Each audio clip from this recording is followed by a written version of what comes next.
What is up, everybody? Hope you are having a fantastic evening. You got your boy Jesse representing the 49ers. You got Jake representing the Rams. You've got Mike representing the Cardinals. And you've got Brandon representing the Seahawks. And for those of you that don't know, we normally throughout the regular season do an NFC West roundtable. You just literally type in NFC West roundtable. We'll pop up. Every single week we do a show together, but during the off season, it's very sporadic because, there's not a lot always to talk about during the off season. So with that being said, when we are not live over there once a week, we will be doing this on all of our channels once a week. So we're going to have basically representation from every single team and every single channel. We're going to do this probably every other week throughout the off season. And I think it'll be a lot of fun. So I think this is the perfect week to start, though, guys, because we are essentially a week away from free agency, but all the fun has already started. All the rumors are already swirling. Players are already getting cut. Teams are scrambling to sign their guys so they don't hit free agency. There's a lot of moving parts. I could do a whole show right now on just all the craziness going on with the 49ers. But before I get to the 49ers that have a lot of craziness, I've heard some things going on with each one of your teams.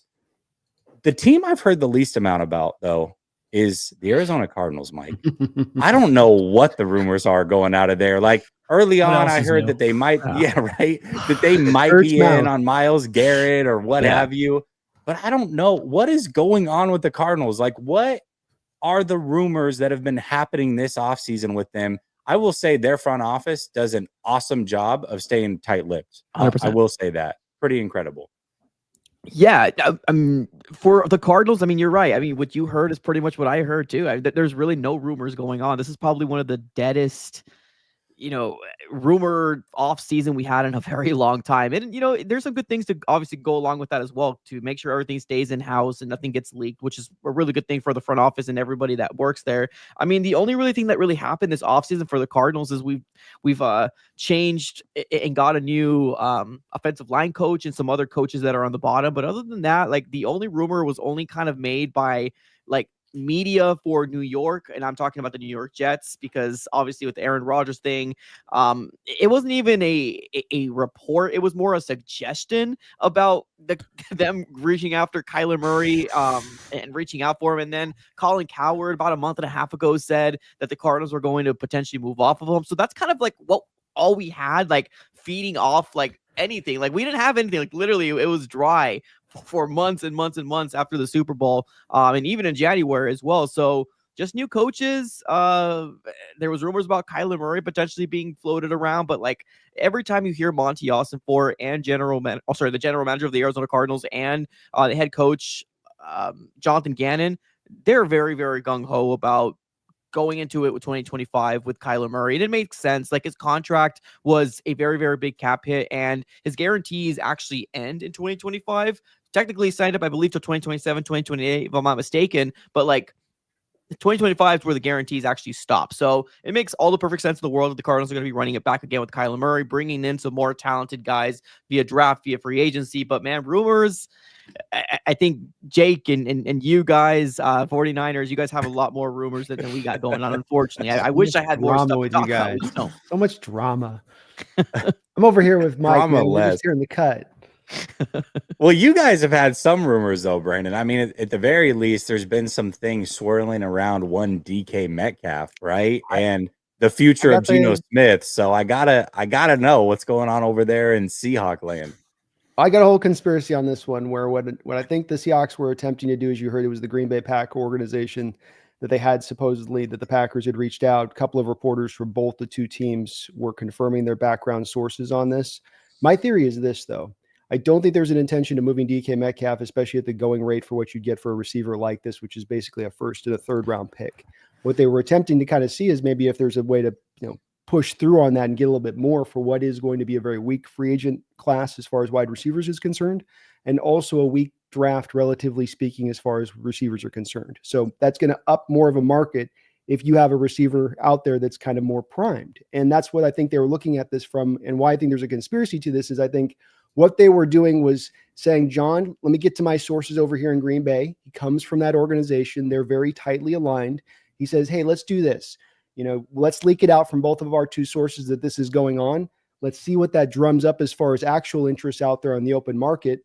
Green Bay gets a win as well because their fans are starting to turn up the heat, bring some pitchforks, bring some torches as far as saying, hey, you guys never go for the big time signings. You never go for the big receivers. They've got the stories of Brett Favre pining for Randy Moss through all those years. And that fan base is starting to kind of go, look, we like you did Jacobs. We like you did McKinney, but that stuff worked. Do more of that. And so they get to come back to them and say, hey, look, we tried. We went up the flagpole. We had a relatively good offer out there to them, but they didn't want to do it. So, you guys can understand why we didn't do it. And John can get his win where he can actually find out what the true value would be out there, which I think all brings it back around to DK Price signing an extension. And Geno, they're just starting the extensions this week, which I think does mean that a deal is going to get done. But I've also said that I think there's a bit of a domino process back with the Raiders, where the interest of Stafford by the Raiders shows you that Carroll is not sitting back going, I'm going to take my time with this. I'm going to gently build this up. He wants to get a quarterback in there right now. So Stafford off the board. Sam Darnold looks like he's off the board there to the Vikings. We come back around now to maybe Geno Smith being a prime target there for the Raiders to reach out if negotiations don't click in fully. But like I said, I'm expecting them to click in fully between the team and Geno. Interesting. Okay. Jake, dude.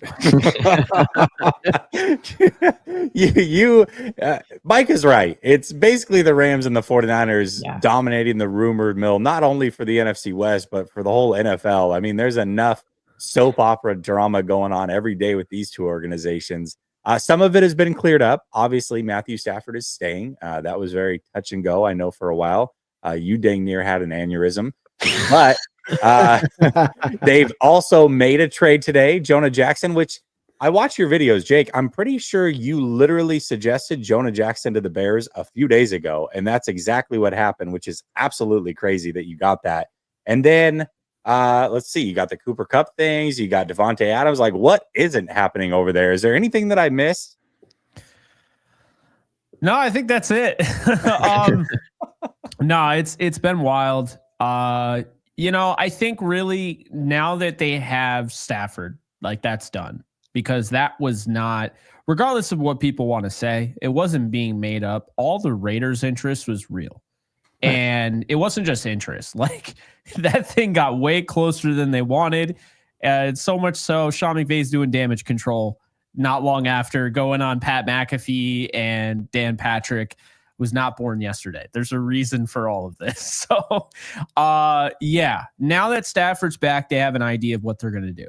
They can build for the future while also winning now. And I think that's something that needs to be said, because I think quite often I've seen it with Rams fans is, are we going all in or are we focusing on the future? Well, you can do both. Obviously, quarterback, that's a question mark long-term, but right now, Stafford, I would say, gives them another 2 years, maybe 3. Sean McVay alluded to next year won't be the same deal where it shouldn't take as long. And so I look at it, guys, as this. Now that Stafford's back, we don't know about the whole deal with Kupp. Like, I mean, does he come back? Like, eventually, I think he'll be traded. But when you trade away Cooper Kupp, I think a lot of people in the room go, that's part of that Super Bowl run. He's played every single year of his career with Sean McVay, and Sean McVay's coached every single year of his career with Cooper Kupp. But I don't think it necessarily signals to anything other than the money is a problem. $29.7 million cap, hit with him. And I think they also want to get younger at the position. Now, does that mean no Devontae Adams? No, I don't think it means that at all. I think just, Adams being cut by the Jets, I think gives them an opportunity. So I'm looking at that. I'm looking at the Michael Mayer trade. I just did a video on it before we went live. I think it's a perfect fit for the Rams. You get the tight end position taken care of, not just here and now, but long-term, in my opinion, because not one piece of his tape shows me that this guy is being traded for any other than they got Brock Bowers, and he's not overly excited about his role currently. I mean, the guy still has it. The tape is there. He can create separation. He can go up and high point the football. He can block in line. He can work, as a slot or outside. So I think he creates a lot there for the Rams, and I think they should go after him. As I said, they should bring in Adams. For the most part, though, the big thing was re-signing Alec Jackson before free agency. Youngest offensive tackle on the market, so really like that they did that. I like the direction the Rams are going in. And I mean, now that Stafford's back, I think we can all agree the Rams are a top 3 team in the NFC, at least as of right now. We'll see what they do moving forward. I just want to say it was fun watching. Yeah. It was fun watching Jake as he was starting to come to the peace process with Stafford moving on. And then Rodgers, here comes Rodgers over the horizon to him. It's like you put a kid into a roller coaster and you don't put the strap in, you don't put the click in, you just go, see ya, and he's off. And I could just see you kind of in that same way. Okay, we're gonna do this. All right, here we go. Yeah, I was ready, man. You all saw it on Twitter. I was ready. I move on quickly, but Stafford, that would have been really painful. He's been one of my favorite players long before he came to the Rams. So that would have hurt. As much as I like Rodgers, and I do like him, and I'll tell you, he's not washed. I still think he could play at a decently high level, especially if you put him in a good offense. Cough, cough, not Nathaniel Hackett. But with that said, he wanted this. Yeah, Stafford is the only quarterback I wanted. I've said it before and I'll say it again. As much as I love Josh Allen, I believe he is the best quarterback in the league. I would not take a single quarterback over Matthew Stafford because they're not paying him to win in September, November, October, December. They're paying him to win in January. He has outplayed every single quarterback he has gone up against in his 7 postseason games with the Rams. They're 5-2. There's nobody I'd rather have under center. Makes sense. Everybody check the private chat. I've got a bonus topic that I think will be fun. It might be therapeutic for each one of us. So 49ers, my gosh, man. Literally right before we went live, more stuff started coming out. Jason Lockenfor, for those who have not seen it, I'll drop this on everybody because it is pretty fresh within the last hour. Jason Lockenfor tweeted out, basically, the 49ers are up to their old ways. They've offered offering Brock Purdy $45 million a year is certainly a choice. So basically saying he way undercutting what Brock Purdy should be getting paid, and it's insulting to Brock Purdy. I think it was pretty funny, but Jesse, is there I think it's the right move. Soft fire sale, or is this just a tightening of the belt? Well, that's the thing, Brandon. I don't know. Because everything they're saying is we want to be contenders, but everything they're doing is we're building towards the future. Yeah. So I really don't know what to make of what's going on. I feel like the 49ers, and they said it this offseason, Kyle Shanahan said it, we've never truly gone all in. They're always 1 foot into this year and 1 foot into the future. They're trying to keep a contender going. But to me, guys, you know this. I've been calling for this since the Chiefs lost very early in the season. It was time to rebuild then at the trade deadline when they had just beaten Dallas. It was time to move on from a lot of these guys that it sounds like they are willing to move on from. And for me, it was like you take the 1 down year, you take the major cap hits, and then in 2026, you've got a ton of money. You still have some good players to build around. You've got a good foundation. That's the route that you take. And they've set themselves up for that. They can certainly go that route, but then they could also sign 2 or 3 big name free agents that cost a lot of money that are 29, 30 years old. And then it's like, well, we're doing the same thing we always did. So I don't know what to expect from these guys. I really don't. Well, the Hargrave one, sorry, Dinner, but the Hargrave one is the big thing that, to me, the others kind of make sense. We're okay with Ayuk. You're getting ahead of that. The reconstruction of the knee, maybe not going to be the same player. Totally can see where even for some fans, they go, oh, you can't move Ayuk. But that's the one to me where there's not a significant amount of savings unless it's the post-Junior, and it just feels like one where that feels as much anything like he's not been that good, but you're not gaining a lot by the really, especially the cost as it hits. Well, they had actually restructured his contract so they could cut him post-June 1st. And now all of a sudden they're shopping him. And if they do that, then it's like, well, the whole cutting post-June 1st and saving the money this year doesn't make any sense because you're taking the cap hit this year anyways. So the restructure, accomplish nothing essentially. So yeah, I honestly, I don't know what the plan is. I really don't. But one thing I think is clear is that Jed York and the ownership is tired of spending cash. Yeah. or a non-winner. And that's the way that it is. So he's looking at it saying, well, these guys, I don't care what the cap ramifications are. These guys are owed money at deadlines, and I don't want to pay them because I don't think they're helping us win. I feel like, and the rumors started to swirl that basically this last offseason, Jed York and some of the front office guys, aka Parag Marate, who's like our cap wizard guru guy, they were upset with the Debo deal, the Bosa deal a couple of years ago, the Ayuk deal, the Trent reworking, CMC, all of it. But they allowed John Lynch and Shanahan to do these things because they were told that this was going to get them a Super Bowl, and it didn't happen. They got worse, and now he's pissed off and is probably like, listen, I'm closing my pocketbooks on cash, trim the fat, and then I'll spend again next year. That's the feeling I get, but nobody's going to come out and say that. So I don't know. The crazy thing about your guys' 49ers is you guys got a roster to compete. It's just you guys had a lot of injuries, but not that, but you guys are also aging as well. So I'm so curious to figure out what you guys are going to do with Brock Purdy. I mean, obviously that's a big question. I don't think the front office knows what the hell they're doing, honestly. So if you're confused, I'm pretty sure they're darn confused as well. But you're saying, back to that tweet you're saying $45 million was going to be undercutting him, is what that tweet was saying? That's what Jason was saying in the tweet, because they're saying, Purdy and his team are saying, they want top of the market. They want the 60 million. That's the rumors. So the fact that the 49ers are coming in at 45, obviously they're pretty far apart. And that has been the reports, that they've been far apart. So with Mike, it's like, from his people's perspective, how did they not ask for another million more per season than what Tua got? And why is it not on their part a valid argument to be made as far as regarding the asking price? Not that I know that you wouldn't pay it, I wouldn't pay it, but that from his people's perspective, that's the way the game works on their side. And that's going to maybe be one of this continues down the line, Hargrave, this, you come to that one, Jesse, and like, is it out of the realm that, you guys make the run at Aaron Rodgers now?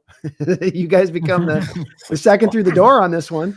And come on, Jesse, it's like we talked about. I would do it, by the way. I would trade Purdy and I would sign Aaron Rodgers. I would do it. I mean, you would have Jesse, you've got to spend $53 million, to Jake's point, and it's getting you out of the 53, buddy. Rodgers, it's 1 year of that. He's not going to be Russell Wilson. Saving $53 million a year.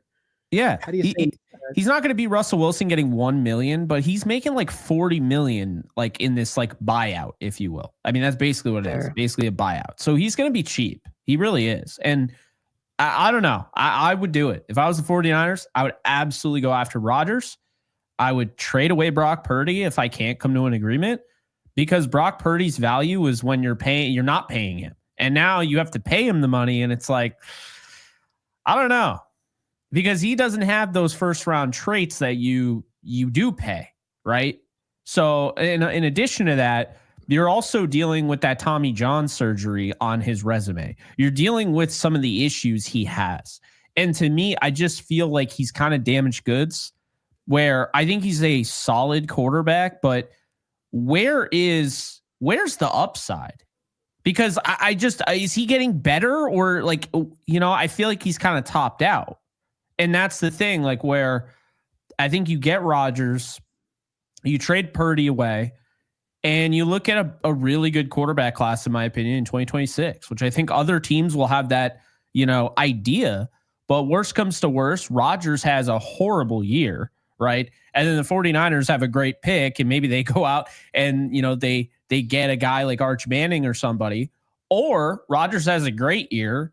Now you aren't in that position to get Arch Manning, but now you have a chance to maybe win a Super Bowl and turn it around. Because anybody that thinks the 49ers are buried and they're dead, you haven't been watching football long enough. This thing is wide open in this division. I mean, I do think the Rams are the favorite, but I mean, the Cardinals, we've talked about getting a closer, like a true closer as a pass rusher. That would be huge for them. The Seahawks, they have plenty of talent on paper. I have no worry if I'm a Seahawks fan about them competing this year. And the 49ers, they still have plenty of talent. And the best thing they could have done was getting rid of Deebo Samuel. So they, got better just doing that. But now, you talk about having a higher pick, having an easier schedule, and you could start to see how there's a pathway there for the 49ers with Rodgers at the helm, not paying Brock Purdy, having the draft capital from trading Brock Purdy to actually go out there and compete this year and set yourself up for the future. Well, you get Adams with Rodgers, right? Like that would almost be a lock. So, listen, I'm on the I'm West not Coast especially. I thought Rodgers and Adams made a lot of sense in a dome. If Stafford had been traded, I don't want to pay Brock, but I'm good. I'm cool on Rodgers. I'm not saying he's washed. A lot of people think he's washed. I think he played pretty good football. He's washed for Rodgers standards, but he's still a top, like at worst 17 quarterback in the league at his wash stage. But I just don't. I don't know. I'm cool on the whole Rodgers experiment. Like at that point, if you're ripping the Band-Aid off, then do something completely new. So 50 million, you're going 50 million Brock because it's an either or. No. Hold on. If it's one year of Rodgers, would you rather? I'll take the 1 year of Rodgers over 50 million Brock. All right. Okay. Yeah, that's what we're getting at. Too, right? I was going to ask that question. You're with this too, right, Mike? As far as you take the same approach, you're the Niners. Well, yeah, I mean, when I'm looking at like the quarterbacks that are getting paid, and you're right, Brandon. I mean, you have quarterbacks that are getting paid the $50 million, like Tua, Trevor Lawrence, Jordan Love, Joe Burrow, even Kyler Murray's getting paid 46, but he got extended, a while back, about 2 or 3 years ago. So I mean, that is market. So I mean, if Brock Purdy wants to get that and he wants to get market, you gotta have to pay him market. I mean, I'm curious if I want you guys to do it. I really do. Please do it. Yeah, I bet you do. You hear that, Niner fans? Go around the panel. Every single one of them would be happy if we paid them a bunch of money. That's never a good sign. PGZ says, I like this. Well, PGZ, pinned to the top of the chat, at least on my side of the house, and I did see it floating around in these guys' chats as well, is NFC West Roundtable. You can click on that. It's a channel that we do together under Roundtable Sports, but that channel is pretty dormant during the offseason. I think we have a stream next week. But it's kind of sporadic throughout the off season. And then during the regular season, we go full tilt every single week. You'll see the 4 of us together. We just figured since it's the off season, we like doing shows together. We would get together every other week and do it on our platform. So you can expect this during the off season. But if you really want to tap in, definitely check it out. Roundtable Sports, NFC West Roundtable. We are there every single week throughout the regular season. Dave Sims, this is Dave Barclay. You guys are fully aware. Says, what's up, guys? Dude? Jesse, tell him who this is. Oh, that's what I just did, actually. That's so funny. I didn't even read the comment. Jeffrey says, how does it feel knowing Hawks have been the most consistently good team in the NFC West? Rest of you have moments, though. Good for you. I don't know. I mean, have they been? Is that true? I don't know that that's true. They've been consistently not at the bottom. Yeah, it's consistently mediocre. Middle of the road. Jake said the best. I think he said it a while back. They're like the cockroaches. Like they just don't go away, right? There's like the cockroaches of the NFC where they don't go away. I swear I stepped on that thing. How do you flatten them? Their worst year is 7-10. Like they're not doing worse than that. Dave did start his own YouTube channel. He's a builder in Montana, so he started his own YouTube channel. He's awesome. Going around like I almost said reinventing. What is it called? Renovating. God, renovating houses. Reinventing houses. That's what he does. He's also reinventing them, which is crazy. I would check it out. Megan says, hail, the gang's all here. Great to have you back, boys. Megan is an Aussie Seahawks fan. Tap it in. Oh, thank you, Megan. We've got my brother from another mother. Yeah, that was awesome. But round of applause for $50. Yeah. That was awesome. Thanks, Megan. Thank you. John Naylor, brother from another mother, says the Fantastic Four of the NFC West. Love it. Hell yeah. Appreciate it.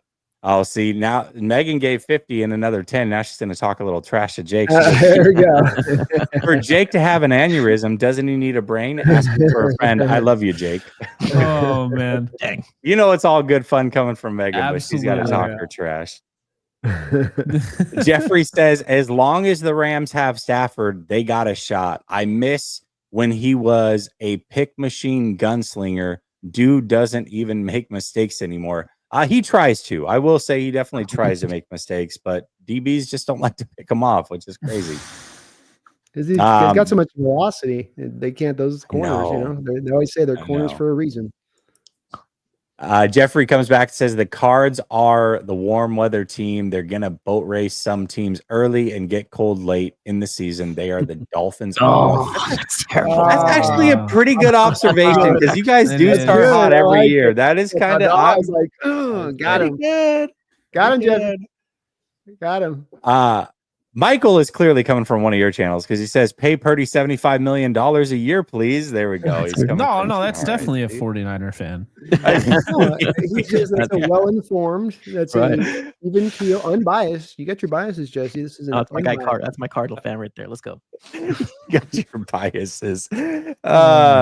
Megan says, off to watch the Kraken. Love me some hockey. Talk soon. We appreciate you, Megan. Thank you so much for showing support. Appreciate as you. Always. All right, y'all. We'll go opposite of what we just went. So we'll end with you this time around, Mike, and we'll start with Jake.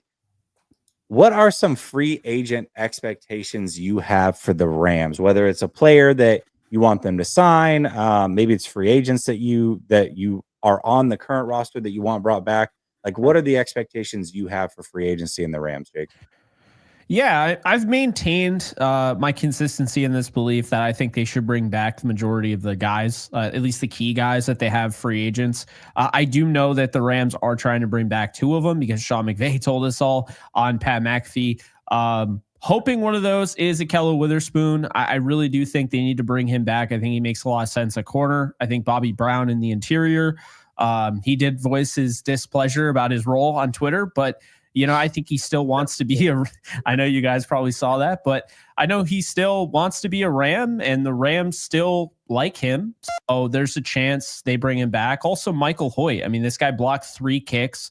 He's a huge, rotational piece, but also they started using, that cheetah package where they had 3 edge defenders on the field at once. And they really had a lot of success with him. Kind of a heart and soul type of guy. You don't want to lose a guy like that. So I'd like to see them bring those 3 guys back to start. Then I would like to see them add Davante Adams.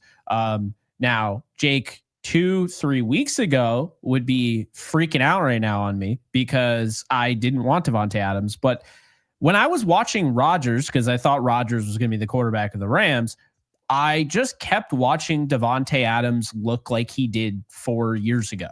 And I just don't think people realize. They look at, he's going to be 33 this year, or is 33 this year. But they don't talk about, this guy hasn't really dropped off.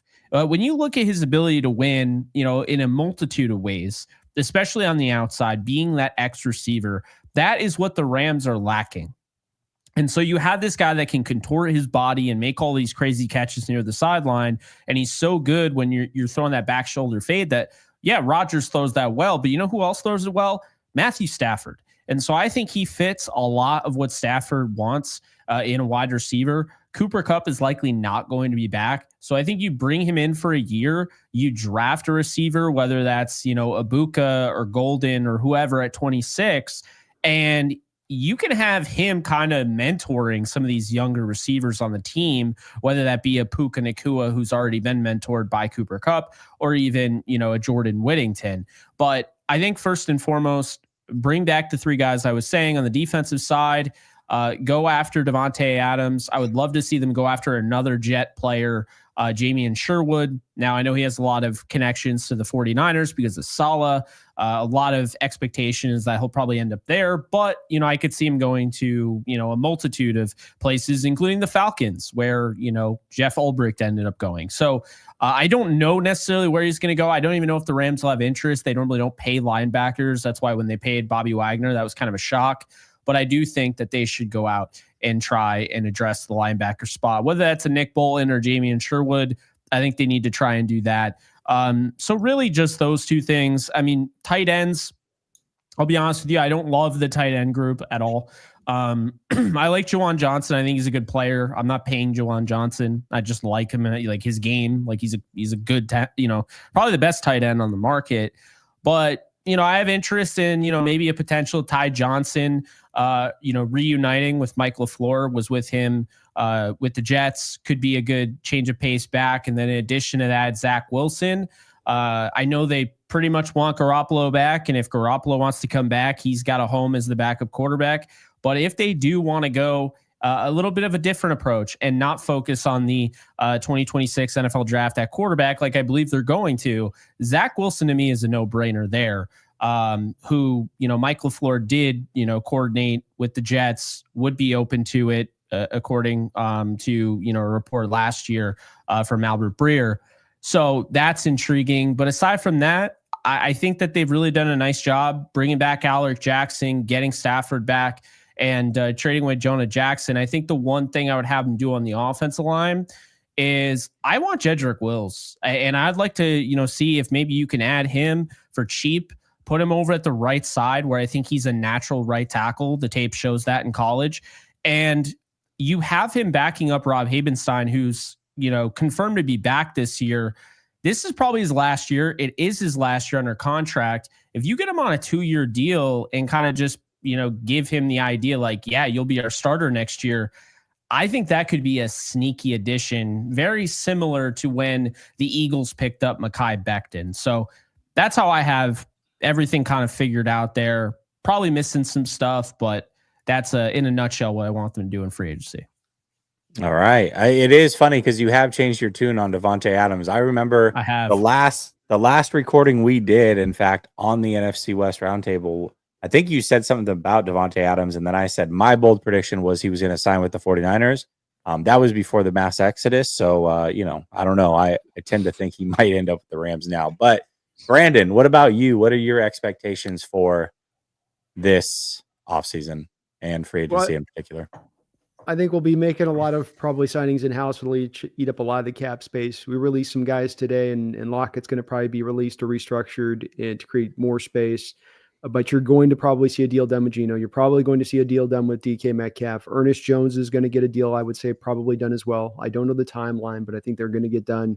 You're going to re-sign Michael Dixon, your punter. There'll still be some money there left over because, like on the DK and Geno deal, for instance, when you sign them on a new contract, you're going to save on the first year of those deals because you're lowering down their current cap hit. So there's actually more money to be saved on those deals.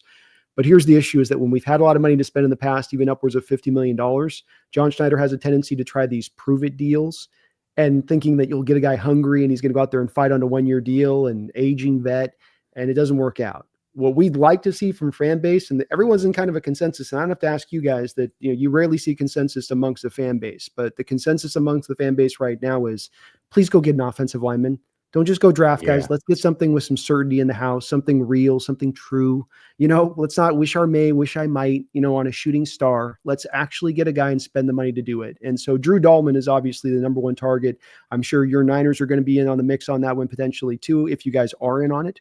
And that's the guy to me that stands out. He's heading into his prime. He's a pure zone fit blocker all day long. I'd love to double dip, Jesse. If I could do a Tevin Jenkins and a Drew Dahlman, and that's almost all you did in free agency, but then you could pivot into the draft with all those re-signings you've made and do whatever the hell you wanted. It would be purely from a value-based standpoint at that point if you could knock those two things out as opposed to walking into it and it being a glaring need into this draft as it stands. So Dahlman, an offensive lineman around those types, Tevin Jenkins type. There's not a lot of really great ones on the market, especially with Trey Smith now franchise tagged. But I think that just in general terms, investment into the line so that you can solidify yourself to the draft to really pick for value, which I don't have to tell you guys is that's the place that you find success in the draft. Drafting for value rather than drafting for need. All right, I like it. Mike, what about you? What are your expectations? Mr. Moneybags over here. You guys got friends to play with. Love it. Love that one and that one and that right. one. Well, here's the thing. With those in that color. Right. One thing that the Cardinals need to absolutely get in front of, and we did hear Monty Ossenfort say that he was going to make this a priority. Maybe we got the rest of the week to actually get this done, but Trey McBride needs to get this extension. We got to get this done. We have to. And I know he has technically a year left, but I think it's a lot easier just to knock it out right now.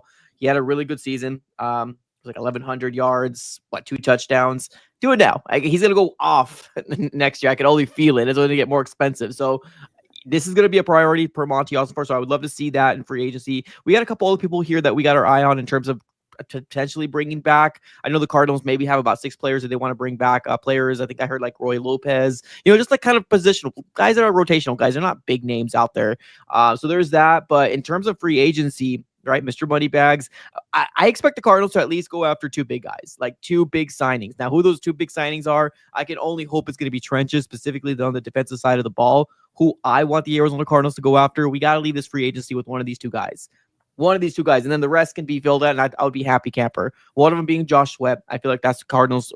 They need to at least make a push to get him on this Arizona Cardinal defensive line. And I get it. If we bring him in, he's not going to be Myles Garrett. But he's going to be a big upgrade from what the Cardinals currently have right now. So Josh Sweat being one of the guys that I would want. And the second guy is going to be Milton Williams, another Eagle as well. Both of them got connections with Jonathan Gannon in this defense / Nick Rallis as well. So I would love the idea for the Cardinals to get one of these 2 guys. Hell, if they get both of them, that would be amazing. I just don't see a world where that would happen. But I need the Cardinals to make this defensive line, I was going to say great again. That was never really great, but I want them to make it great. Like I want them to bring a piece in so we can focus on the 16th overall pick, potentially bringing in another edge player, right? Or another defensive line, because we need help, man. We really do, every which of the imagination. So I'm hoping for the Cardinals to go and be aggressive. What we've seen from Monty Ossenfort so far, it hasn't been his forte, but it's year 3 already. We're running it back with Kyler Murray. Everybody's hoping for a playoff win. And in order for you to do that, like you guys said before, you need a closer. You need a guy that's going to be able to get you over the hump and win you a game or 2, right? On the defensive line. So that's my expectation. That's what I would love the Arizona Cardinals to do. The 2 guys that I would love the Cardinals to bring. Doesn't got to be both, but one of them, either Josh Sweat or Milton Williams, or even Azeez Ojulari. I'm cool with Azeez Ojulari as well, even if it's a guy that's they bring in. Just because I kind of like the idea of the, reuniting the Ojulari brothers. We got BJ that we got in the second round a couple years back. The unfortunate part is that they're so high on him. Like they really, really like BJ Ojulari, but he's been hurt both years that we've got him, and he was a second round pick for us, unfortunately. So hopefully year 3 is going to be the year for him. I think he's going to have a spot unless he beats, he's going to have a spot in this the starting rotation for the Cardinals, but we need to get somebody like a Josh Sweat to kind of reinforce our defensive line, because man, it's brutal, bro. It's brutal. Well, let me ask you this. So let's say you got a Josh Sweat, which that was right where my mind went to as well. So I'm sure we're obviously on the same page. Would you also not in place of or in lieu of, but also would you be okay with a kind of rekindling of the relationship with Hassan Reddick for a 1-year deal as well? Yeah, I would.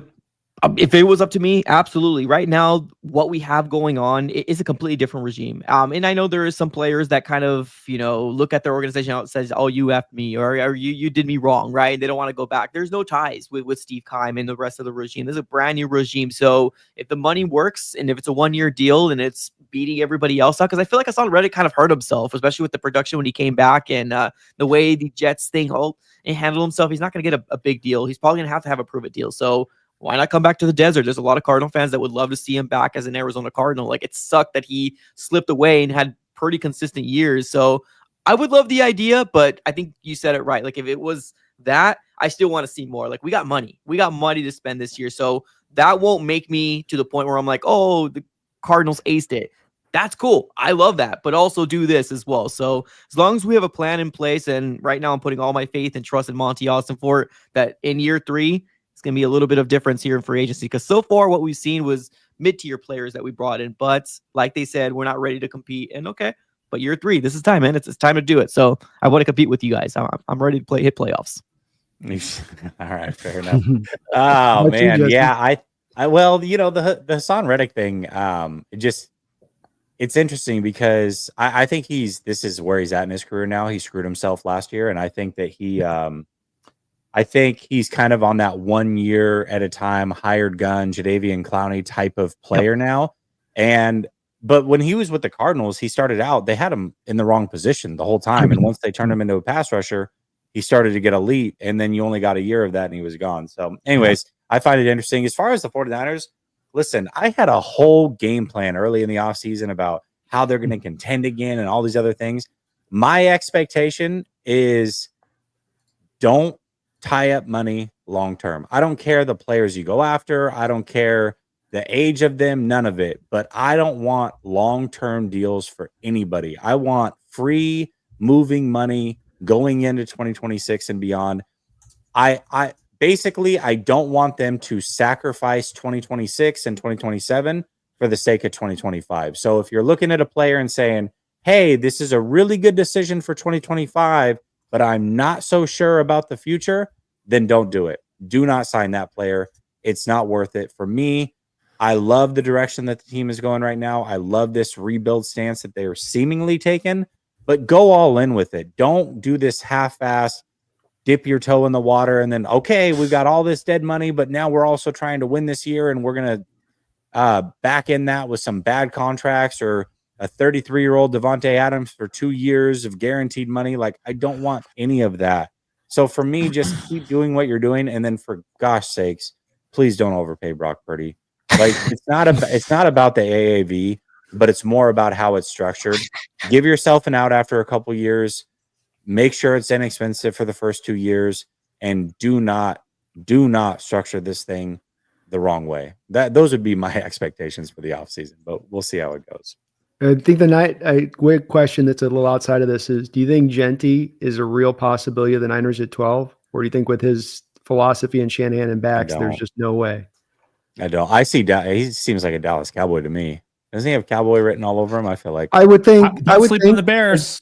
Don't sleep Yeah, on the Bears. I think there's a couple teams there that I think could do, but I think it's an interesting one with him to the Niners because Shanahan's done such a good job of really finding more outside of McCaffrey, of finding more of those, day 3 kind of backs that he makes work.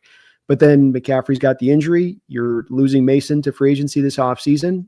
You're left with the Garendo back there. And if they don't have as much confidence that McCaffrey's going to be able to come back, full tilt off that injury, which he had kind of went through it last year, that maybe that becomes a little bit more of a draw. I don't know. It's just an interesting thing because he's never really been Shanahan or his father in this position to have a back this good, this high, where they're going to be sitting in the draft to be taken that high. So they've really not been presented with this situation very often. I don't know. I feel like Cam Scadaboo is more Kyle Shanahan's speed. Don't you feel like? Oh no, there's 7 backs in this draft that are Shanahan backs. I'm telling you. Even Judkins to me. No, I think Judkins. Yeah, for sure. Just he wants the robots that are just going to put their head down and go. And he's definitely that. Is there real interest with Scadaboo, Jesse? Is you guys? All I know is that he trains in the off season with Christian McCaffrey. I don't know. We have a joke in Ninerland. It's called the Cabo Click, and it's like all the white players basically. So Cam Scadaboo's like right up that alley. He just fits right in. So I don't know. It feels like the right pick. Dave says fire Lyle, fire Brock. I said fire sale at trade DL. I don't know. Deadline. Oh, deadline. Okay. Oh, he said it. I got you.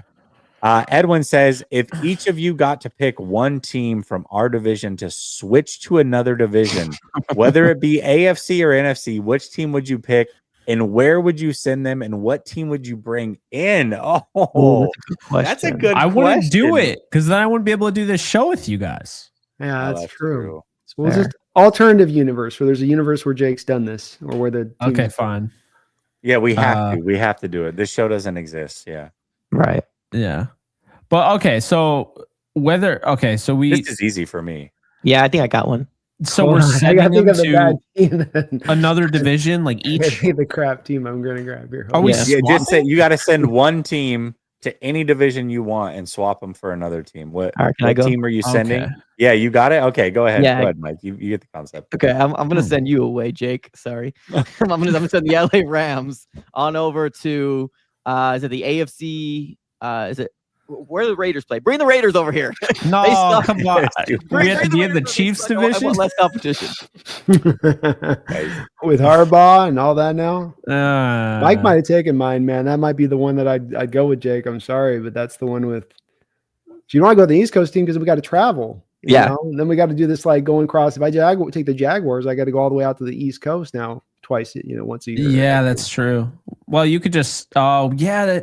That is the double side of it. Because on one hand, you'd be like, now you play. Now the 49ers have to play, against the Giants and the Cowboys. But then if I do that, I also have to play against one of those teams. But you know what?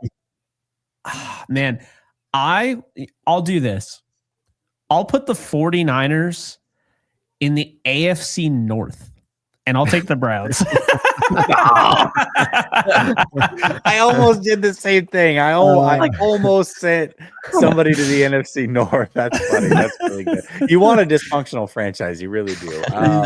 Yeah. Browns a good one. Browns Gosh. better than the Raiders. That's true. That one's got more wings than the Raiders. Yeah. I'll gladly, move over to Cleveland, once a year. I don't care. I mean, you I'll get to take play that that team. Gosh, too who's a easy, really Deb. dysfunctional franchise that just can't ever get it together no matter what? The Browns are definitely one of them. They're up there. Raiders have been that, but I feel like the Raiders are going to start getting stability with Tom Brady around. Right. I don't want to be on the upswing of Bears. that.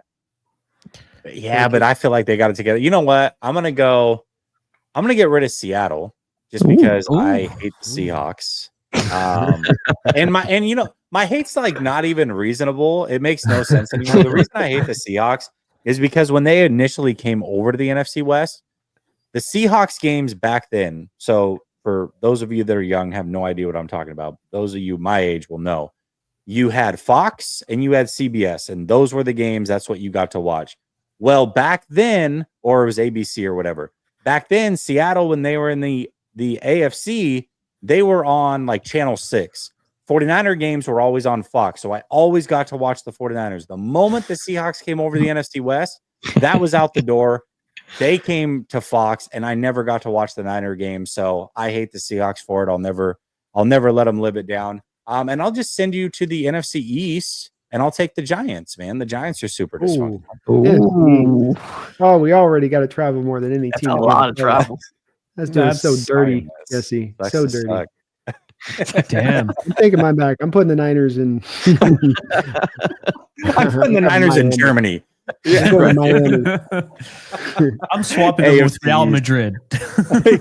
yeah. That was a good question. I love Ruiz that. says Jake's weekly meal consists of the rest of the West. All right, calm down. You win. Right. You win the division one time, and you get all huffy puffy. All right, One time? Don't Yeah, chill out. All right, Jake. I have the power to mute you. You know that.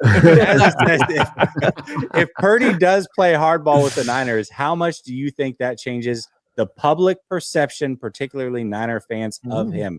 I will say, I always said Niner fans will choose Kyle Shanahan forever until Brock Purdy came along. I feel like the allegiance then went with Brock Purdy. I think Niner fans would be upset. As far as the perception, though, I mean, the Niners take care and traditionally have taken care of pretty much all of their players. When BA wanted more money, they allowed him to shop his contract. When Debo asked for a trade, they obliged him. When Eric Armstead wanted to be released, they released him. They've made every player across the board the highest paid at their position at one time or another. Like, they take care of their players. So if all of a sudden they don't take care of Brock Purdy in the public perception, that's one player. I think they've built up enough good grace around the league to where they would be okay with it. I mean, even the most ardent Brock Purdyites have to walk back and say, look, he's got the injuries. He's got last year with the sore arm, like that. And we're going to pay 52. He's going to want 53 million because it's easy enough for the Niners just to leak that. Well, we offered for, he's asking for 53. So now you can understand, well, we're going to make him play on his final year of his deal as we bring in Aaron Rodgers. That's to me where I think you can kind of sell that to the fan base. Maybe not everybody stands up to it, but it also makes a lot of sense to the internet. Like, yeah, 53 million, and I like him, but not at 53. Yeah, maybe not. Yeah, you'd be surprised, man. Some people I think are Purdy fans more than 49er fans. All day, every day, Kim. The Rams. Dude, I'm telling you, all day, every day, Kim said, like, the love for mediocrity is crazy. It makes me wonder what you settle for in your real lives. All day, every day, Kim says Brock versus Jaden. Who y'all start it with the team? Jaden Daniels. This is easy. Yeah, Jaden. Oh my God, yeah. Jaden Daniels, yeah. All day. All day. Jaden Daniels with an arm sawed off. Damn. Jaden Daniels missing legs, 2 fingers and four of his toes. I still get those legs. No, I don't. Jaden Daniels, if he has to play left-handed. Jeffrey says, I hope the NFC West plunders the Jets roster. They got some great players over there being tragically wasted. By the way, Brock is worth $60 million. I bet he is. I bet he is, Jeffrey. I bet he is. Yeah, I think that roster is going to get plundered a little bit. James says, I'd send the lame Seahawks to Europe. Sheesh. I appreciate it, James, coming in strong. I love it. Dave says, Jesse, does Lyle? Oh my gosh, geez, how did I let that one slip through the cracks? Great one says, I gotta come on this channel because the little pillow biting Purdy Mike crew put me in timeout. Moderator abuse just goes to show how sensitive they are. Who on my channel put him in timeout over Purdy comments? Purdy Mike. That is not like. Here's the deal. If people disagree, then let them disagree. Like, don't time out people unless they are either spamming. I can't stand when my moderators do that. Yeah. Or they're like being abusive towards other people in the chat. Exactly. But if they have a difference of opinion, like, I don't care. Like, let them say whatever they want. No, I get that. I mean, literally the entire point of the moderator, it's not just, oh yeah, like I'm being nice. Like I am being nice, giving you a moderator, but I need you. You're signing up for a job, my guy. Like I need you to make sure I don't get all stupid shit in my comment section. I don't want to see like porn and shit like that. That is the entire role of the moderator, not like, oh, see, he said that the Rams should go and trade for Derek Carr. He should be banned. Like it doesn't work that way, man. Like, agreed. Oh, so much of that, man. I'm so tired of that. I appreciate my mods, I really do, but that can't. I mean, even people that come in and talk trash about me, like, who cares? Like, let them through. Let them. As long as they're not like spamming or cussing every other word or being like super personal. Just let it happen, dude. It's sports talk. Like we got to be. Yeah, we can't be the spam too. I forgot to mention. It doesn't always have to be like crazy. I mean, but yeah. That's what you get. Free open discussion. You're going to get that. You got to allow it. If you're going to have free open discussion, you can't get one without the other. Like this isn't a Twitch comment section, and we're not like one of those crazy streamers where the comments are like phew, phew, phew, phew, the whole time. Like, okay, that I understand spamming a little bit more to try to even show that you're supporting, but like it's us. Let it go. It's fine. It'll be okay. It's all good. Like, all right. Before we get to our mystery topic that I came up with on the fly, mystery to the rest of the people, not necessarily you guys, but the mystery topic, I want one free agent.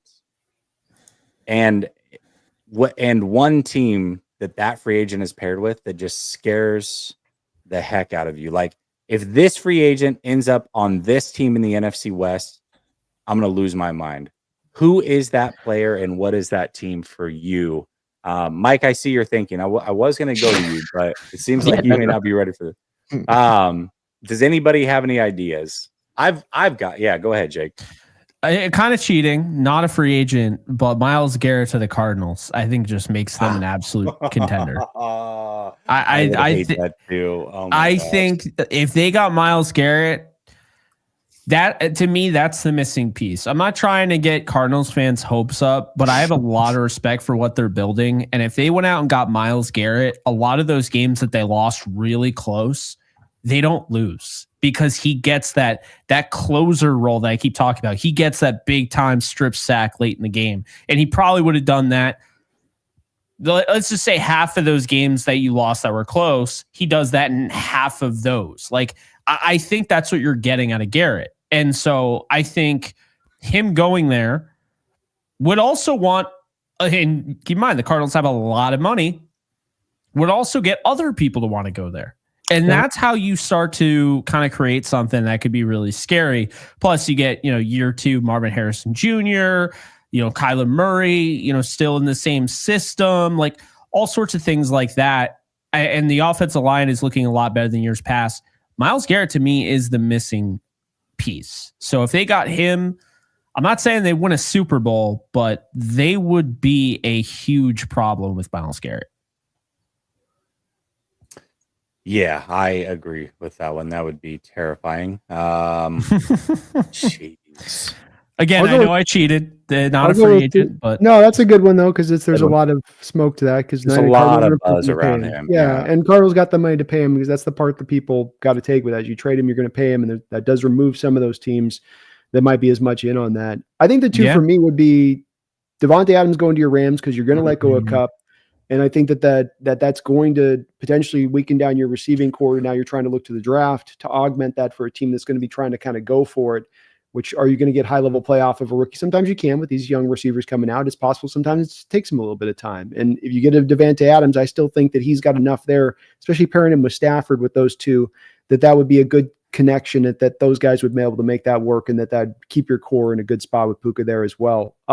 That would be the one guy there. The other guy would be the guy I talked about a second ago would be Dahlman. If your Niners worrying on the thing I've been thinking a little bit, maybe them doing here, Jesse, probably nothing to this, just wondering, maybe they dial back down that thing you were asking for last year and I was asking for last year, which is to get back into the offensive line. And instead of we put all these resources into our receivers, from the money spent on Debo, this money spent on Brandon Ayuk, a first-round pick to Ricky Pearsall, signing Juwan Jennings to a contract extension. Let's get this back down to our offensive line a little bit. And the centerpiece of this, Dahlman gets signed, and then you add on top of that in the draft with a couple of high-level offensive linemen early on in the draft to reinforce it a little bit. That would be kind of scary to me if your team got back to their identity point a little bit on that. I feel like you guys have, and I've been consistent on this, have extended a little bit outside of that, going so wide receiver heavy recently and kind of leaving your identity of the trenches. I didn't even think Dahlman was like a thing to Seahawks fans. I know that he's like super popular to us. That one would suck for sure. I think Devontae Adams would suck. Obviously, Myles Garrett would suck as well. But I'm going to go with a player that we all love as 49er fans. And it sounds like there's a good chance he's not going to be back. And there are multiple teams in the division that could use a linebacker. And I will say if Dre Greenlaw on the Chiefs goes to the Rams or something, I will lose my mind. Absolutely lose my mind. Or if he goes to the Cardinals, I don't think he'll end up in Seattle. You guys got your guy, it sounds like. But if he goes to one of those two teams and we got to face him twice a year, no thanks to that. I don't want to see him flourish on a team within the division. That would make me absolutely sick to my stomach. So I will go Dre Greenlaw going to either the Rams or the Cardinals. I would hate that. I don't want Sherwood to go to the 49ers because I want Sherwood. Oh. Okay, there you go. There you go. It's like, how would you feel about Dre Greenlaw on like a 3-year, $27 million deal or something? I'd be so pissed. I do not want him at all. Yes, really? Yes, they don't pay linebackers there, Jesse. It's like it's in their soul or something. Yeah, they don't pay linebackers, but also like if I'm gonna pay a linebacker, I don't want to pay a guy that has an Achilles hair on his resume. Like that freaks the hell out of me. I would, you know what I would rather do? People are gonna be like, you are out of your damn mind. I would bring back Bobby Wagner. I would bring back Bobby Wagner before I paid Dre Greenlaw. That is where I'm at. Bobby Wagner, despite his age, is worth paying for a year more than Dre Greenlaw is worth paying for 3 years with that Achilles tear. And that's saying a lot because he's also still somewhat young. So I'm out on him. Nick Bolton's interesting. I still think Jamie Sherwood is the prize in this, free agency at linebacker. But I'm not going to lie. I would take Bobby Wagner. I would actually... not even an or. I mean, if the Rams could get Bobby Wagner back, I'd do that in a heartbeat. I'd put him next to Omar Spates. So, but anyway, that wasn't the point. The point was Sherwood, hands off 49ers. No. And then Tutu Atwell, I don't want to see him go to the Seahawks. That would piss me off so much. If they drafted Eskridge, the pick before Atwell, and then the Rams took Atwell, and then everybody had this speculation where it's like, oh, the Rams want Eskridge, but then the Seahawks picked him, and they're just like, we'll just get Tutu Atwell because he's the next closest thing. Atwell is a good receiver, and for whatever reason, the Rams don't understand how to use him because I don't have to tell you, Jesse, he had 90+ yards against the 49ers, a big reason why they won that game in week 3. Well, he's also had some good games against the Seahawks. And I feel like in that offense, you put Atwell, you move on from Lockett, you get Atwell in there with Metcalf, with Jackson Smith and Jigba. I mean, I would be a good Lockett replacement. I'm not going to lie. That's I'm telling really you, interesting. And I'm he's not gonna telling you, cost a lot. Atwell is 25 years old. He'll be 26. So he's one of the younger wide receivers in this free agency class. There's still kind of some essence of that Sean McVay offense in Seattle because they did have what's his face there. So that's still in their building. Like they have those similar, like the similar ideology and all that. Because obviously what's his face was there, the GM. But my point here is that he's going to complement Metcalf and JSN so well. And if they continue to use him, this guy's 5'9" and $160, but he plays so much taller. He can go up in high point footballs. So you already have the 4.3 speed. He can go up and high point the football. Now you don't have to, necessarily spend a pick in the first round. I'm not saying Atwell's a first round talent, but what I am saying is that you get Atwell, you have that speed threat with the speed threat of DK and what JSN can do. And it's a really diversified wide receiver room. And I mean, I don't want that to happen, but I think it's a good fit for Atwell. And I think it's a good fit for Geno too, who, I mean, he gets a lot of flack, but he can throw the deep ball. And guess who can go and run under it? Cut it on Atwell. Yeah. So keep in mind. That's actually a really good point. Wasn't that long ago, Geno Smith was, it was a while ago. Geno Smith was throwing to Tavon Austin. And a lot of people compare Tutu Atwell to Tavon Austin in terms of the speed. I disagree. I think they're different players. He doesn't have the same start and stop ability of Austin, but he's also a way better receiver than Austin. So I don't know. I think that could be a real fit. I also wouldn't want him in Arizona either because he could be their Marquise Brown replacement. I've always said high-end Tutu Atwell is Marquise Brown 2.0.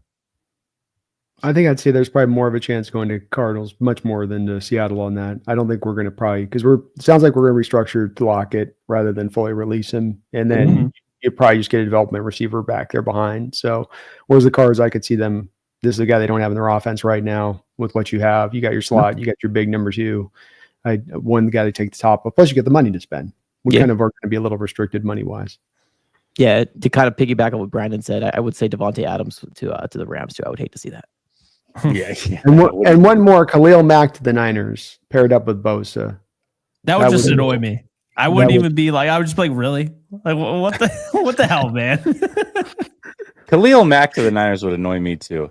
Let's just get a 36-year-old. That makes a lot of sense. Daz says, do you see any NFC West team making a big move in free agency? I think the Cardinals and the Rams are the two teams to look out for. Yep. I think the 49ers seem to be heading in a direction where they're going to focus more in on the draft and maybe some more inexpensive players. Unless you think Dahlman's a big player or a big name, then I guess throw us in Seattle back into the conversation. But I think the Rams and the Cardinals are the teams to look out for here. So, yeah, I think one of them will for sure. Dahlman's going to crack 1 million a year. Oh, my God. Maybe not. Bronze Sausage says, if the Hawks draft a QB this draft, who do you think fits? Guarantee Purdy. Go Hawks. Give him an $80 million fully guaranteed. That's awesome. I don't know if there is a pure fit necessarily. There's a few different guys that are in alignment to it. That there's all these guys are kind of the glut of this draft, quarterback wise, is 3rd and 4th round, in my opinion, where people should be going. Jackson Dart's getting talk of going up into the 1st round. He's really, to me, a 3rd round talent. It's like Howard, 3rd round talent. All these guys pretty much to 4th round, from the Dylan Gabriels to Quinn Ewers to Jalen Milrose. And they all have got their pluses and minuses they bring. So there's not one that really elevates themselves or another. Supposedly Schneider has had a chubby for Quinn Ewers for a couple of years now.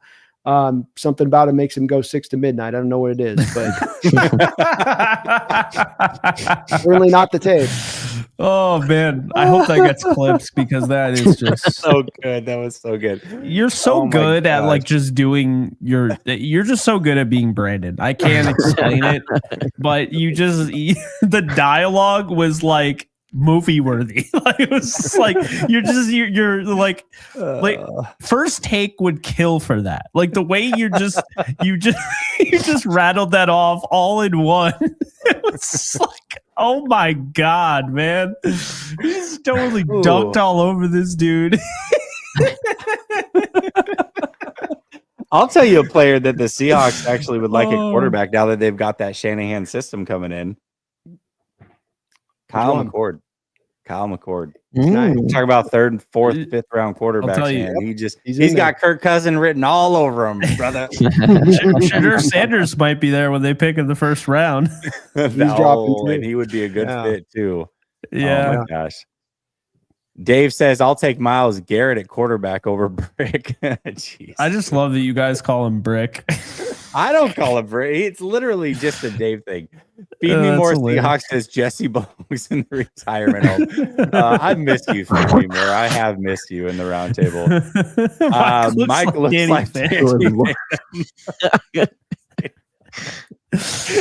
Oh, Jeffrey says the man. Hawks get Joe Burrow. Does that scare anyone? Yeah, it would scare the hell out of me. Are you kidding me? There was a moment. I think I actually put it out on my channel that I thought, don't be shocked if Joe Burrow like asks for a trade, and if it was like down to the Rams and I could just see it. It was down to the Rams or the 49ers. They're all in on him, and then he goes to the Rams. I would just That would be nuts. would hate life. Absolutely hate life. Dave, I feel like the Bengals should consider it, man, because they could get such a return on this. I mean, it's a hard move to make, but they don't want to not fat enough for that, man. You're not signed up for what?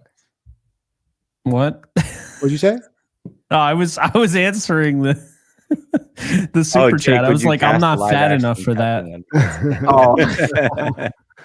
That's awesome. Dave says, need Christopher Walken guest star on my page. Oh my gosh, dude. I'm surprised you didn't ask him to answer a specific question. Maybe he can answer this next one. All right, let's do this. Let's end on this one. We all have some sort of debate or divide, a topic that divides our fan base. And I want you guys or us to be the tiebreaker for you guys and whatever that is that divides your fan base. So I'll give you an example. The Brock Purdy conversation, fan base is certainly divided. Should they sign him? Should they not? Now that's low hanging fruit. We've already got your opinion on that. So I will change it. And then you guys can take some time to think of your own. But one topic of conversation is the Super Bowl is at Levi Stadium. And the 49ers have a really easy schedule this year. So a lot of 49er fans are looking at it saying, what are we doing? This should be an all-in year. I'm looking at it, and a lot of other 49er fans are looking at it saying, this is the right move. Take all the dead cap money hits that you can take this year and be ready to go next year. So I will ask you, what do you think the right approach is? If you have to do one or the other, go all in, try to make a Super Bowl at Levi, take advantage of that easy schedule, or should you look to kind of do a retool / rebuild, however you want to word that? What would you do if those are the options? Mike, I'll start with you on that one. That's such a tough one because you still got those players, which, like I said, you guys were just riddled with a lot of injuries, and it almost kind of feels like the Brock Purdy thing is going to get paid. Like it's going to happen. It almost kind of feels like there's no way of like denying it. So it's hard to go through a rebuild when you're paying a QB that amount of money and allocating that amount of money.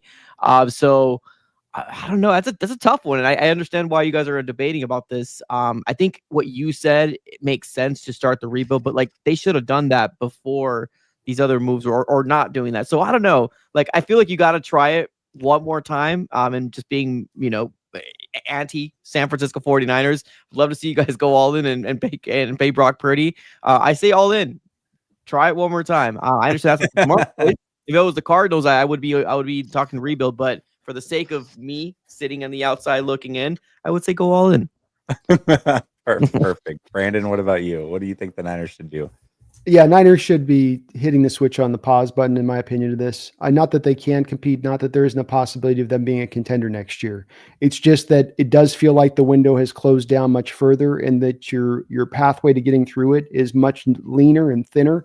And that there's a couple of things that also inform this. On top, Brandon Ayuk coming off that knee injury, probably going to move him. And I think it's a good move on their part. He's probably not going to be the same player coming off that injury. And that if you can save money and get ahead of that, that's what smart organizations do.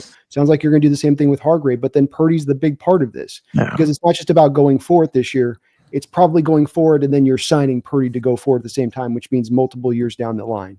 To me, that's the bit of the pivot point there that where I'd go, nope, I'd pull this back in. I'd force Purdy kind of on that final year if I could, and go, look, what are you going to do about it? You're not going to hold in, and then ride it out into next year and see what happens. And I would feel, if I'm a Niner fan, that's the better point. You guys made a good run at this. You were saying earlier that there was a feeling like they hadn't gone all in, or that he had said, Shanahan said you guys hadn't gone all in. I kind of feel like you guys had. When you look at the contract structure, when you look at the voidable years that are buried down the line, how do you not say that they haven't gone for it? With the McCaffrey trade with second, third, fourth round pick, how do you not say they didn't go all in? They've paid all these people. How do you say they didn't go in? You took your swing, and that's all right that you came close and just barely missed, but you don't just keep kind of now trying to muster and force it through, in my opinion, when it does have the looks of being like, take a step back, ease it up.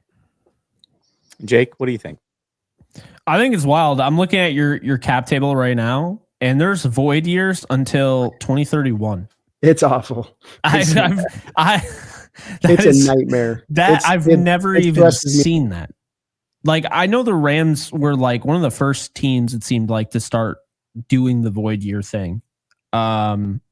The Eagles might look like that, maybe potentially. They do the void. I'm going to check for you. But yeah, the Rams, their cap table only goes into 2027 because they don't have anything else after that. Damn. And then the Eagles, let's check this out. I know they have a lot in 2029. Yeah. Eagles oh my God, 2035. Wow. The Hurts contract is completely been barred. Yeah. They're crazy too.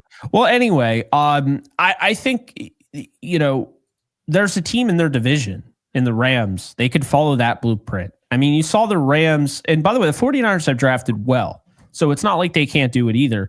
The Rams rebuild on the fly. They had that 5-12 season, and keep in mind, do you know how brutal that was for the Rams to have the 5-12 season, have a top 6 pick, and have it go to the Lions? I mean, just think about that. So I don't think people talk about that enough. They rebuilt on the fly, having to hit on those day 3 picks. They didn't get a first round pick in that realm. That was going to Stafford. So what they did was the 2023 and 2024 seasons, they hit the draft out of the park. I mean, they found a starting guard, probably will be a Pro Bowler someday, and Steve Ovulett in the second round. They found Byron Young. They found Jared Verse. The one first round pick that they make since Jared Goff is Jared Verse at pick 19. He ends up being by far the best defensive player of all the rookies in that draft. And then you have, Braden Fisk, and, they found so many of these guys like a Kobe Turner, what have you. And it's really given them the flexibility to kind of do whatever they want this year. But keep in mind, folks, they were 5-12 in 2022. And a lot of people kind of already had counted them out going into 2023. And then people after Aaron Donald retired pretty much counted them out going into 2024. So you look at the 49ers, and while it doesn't look the most ideal, and I honestly, aside from the Eagles, I had never seen a cap table like the 49ers. But with that said, I mean, I'm just being nitpicky here. A lot of these, void years going into 2031, for instance, are going to be about $2 million to $3 million on the cap. So it's not like they're $10 million and they've just been so, I don't really think they've done the most responsible job. But they absolutely already have gone all in. I mean, no one can say that they haven't at this point. I think really what it comes down to is last year was your all-in year. You had injuries, that sucks. But if you're going to try and be like, well, we had injuries, and then you go into 2026 and you go all in, guess what? You're probably going to have injuries again. Maybe not on the level of last year, but you're going to find out pretty quickly, we've just, it's past us. We have to kind of move on. And so I think right now, looking at all this cap that you're eating, I mean, they're eating almost $66 million in dead money in 2025. That's a lot. And it's going to be high. It's going to be higher when Hargrave. Yeah. That's not even including Hargrave off the books. Wow. Not including Hargrave. Not including an Ayuk trade. I don't know if you're a pre-June 1st trade team or a post-June 1st trade where you like to stretch it out. Well, they gotta do it pre-June 1st on at least on Ayuk if they want to lower the money. So it's weird how that structured. The weird thing though, and it's very weird because I never see, like when I'm looking at the Rams cap table, for instance, I never see the parentheses in red, which is literally a penalty. So it's. You never see that anymore. And the 49ers have it with everybody. I've never, this is so I haven't seen this in years. And yet the 49ers, it's like every time I look at their cap situation, I'm like, oh my God. I mean, just think about this. The Javon Hargrave thing, if they trade him pre-June 1st, it's 15.2 million negative cap savings. And then if they trade Brandon Ayuk, this is absolutely atrocious. 28.5 million negative cap savings. I don't know how they're going to stay above the cap if they trade some of these guys. That's my thing. And then you have to pay Brock Purdy. Like, they're going to have to pile on more void years to even make this happen. So that's my thing is, like, even if they want to go all in, how are they going all in? How is that going to happen? There's nothing they could do to go all in. This stuff is ironclad. I mean, you can't really get out of these without taking some severe damage. I mean, say if you're like, you know what? We're going to trade Trent Williams. 33.9 million negative cap savings. You can't trade like any of these guys. What they would have to end up doing is trade them post June 1st. It's the only way that they don't eat that. But then that kind of defeats the purpose, right? Because you're not just eating it all in 2025, you're pushing it on to 2026's plate. So I just don't think, like, when people say, you know, all this, oh, well, we should go all in. You can't go all in. It's not a thing. So now it's up to the 49ers. Step up, draft well, you know, trade some of these guys and field a team that, and it's possible, field a cost-effective roster with good coaching. You got Saleh back. I think that's going to help the defense. Good coaching, easiest schedule in the NFC West, and you got a shot. But I mean, Denver Broncos is kind of what I'm looking at, right? Where they had all that dead cap space and Russell Wilson, but they drafted so well for a couple years, and then all of a sudden, out of nowhere, they hit. Now they don't make it far in the playoffs, but they made the playoffs. A little bit of an easier schedule, but all their young studs performed. And the 49ers, if they hit in this draft, the guys last year, if they play well this year, if those young guys play well, they can make some noise with that schedule. So I'm glad Jesse, that for the most part, you guys agree. You know what this tells me, though? They need to trade Brock Purdy. They need to. They won't, though. I know they won't, but they need to. They can't pay him all that money. I think what they do is they just go to him and they say, we don't have any money to pay you. Like, they release these people off. They go, look, we're going to force you to pay on it. We don't have any money left. Even if you hold out, you can't do it. We're not voiding. Well, then he holds out that they've already made the decision to sort of not. Well, you get a core. That's where you do like a Rodgers thing where you. Would you take a quarterback at, what is it, 12? No. I wouldn't. No. Not with the good player they're going to have sitting there facing them at 12. There's going to be a legit, there's going to be a difference maker there at 12 for them. I wouldn't do it either. I mean, but I was curious. The only first round quarterback, at least the way I have it, is going to grade out is Cam Ward. I don't think the rest are even close to his level. And I'm not even saying he's an elite prospect, but second round grades my earliest. So he's clearly the only one that I would pick in the first round is Cam Ward. But I've liked him for a while, even at Washington State. But yeah, I look at the 49ers cap table right now, $33.7 million in cap space. Effective, that'll be, you have a first round pick, so 29 million, effective cap space, we'll say 25, 29, 28. And then you're going to take 7 million for Hargrave post June 1st. So you're doing $22 million for. So they're going to have $22 million, and then they have to give Brock Purdy his deal. I guess they'll restructure Kittle and Warner. I mean, there's ways. It's just, I don't know. Yeah. Take it on the chin for 1 year. That's all I'm saying. All right, Mike. Yeah. What argument can we settle for you guys? So I don't want to just have it Kyler Murray, but I think this year is going to be very pivotal on Kyler Murray. It's got to be playoffs or bust. That's the biggest thing going into this year for the Cardinals organization. And of course, everybody looks at the quarterback and saying, you got to deliver for the Arizona Cardinals. So I guess the debate is right now is if the Cardinals do not win a playoff game or even make it to the freaking playoffs, do the Cardinals move off of Kyler Murray? That's the debate. Oh, Brandon, what are your thoughts? Well, I think the Cardinals, honestly, with where Kyler is at right now and where the quarterback market is, they could take advantage of maybe finding a tasty market out there to get a little bit back for Kyler right now, because I think you're going to come to find a year from now that you guys are going to be out on him. And not necessarily because he's a bad player, but that he just doesn't quite have enough, or that the limitations that do exist in him as a player not enough to allow you guys to get over the top, and you realize that by that point. So it's get a year out ahead of something or get out a year late. And I would take that direction if I was the Cardinals going in this offseason, because I think these quarterbacks in this draft, though I do have them in the 3rd and the 4th round, if you wanted to have a Kirk Cousins, Russell Wilson-like draft, and I don't think that we've had one of those really come through in about the last 10 years. Right. What I mean by that being that those quarterbacks that are in the 3rd and the 4th round actually have some talent. They're not just wayward guys that are kind of all, also ran, tryhards, overachievers, but they actually have some legitimate talent. He mentioned Kyle McCord, or this Tyler Shock kid that's coming out of Louisville that's, a little bit older, but pro ready. He's going to hit the ground running. These are guys that you could fit in there, I think, in my opinion, with the offense that you guys run and run heavy as it is. I don't think that there's as much of the necessity of having the superhero-ish quarterback you're hoping you're going to get in Kyler and what he brings on that side of it. And especially if you build up the offensive line in that way and get another competent wide receiver on the outside. So I know it's playoff or bust, and that'd be a hard pill to swallow for the Cardinal fans that are wanting that then.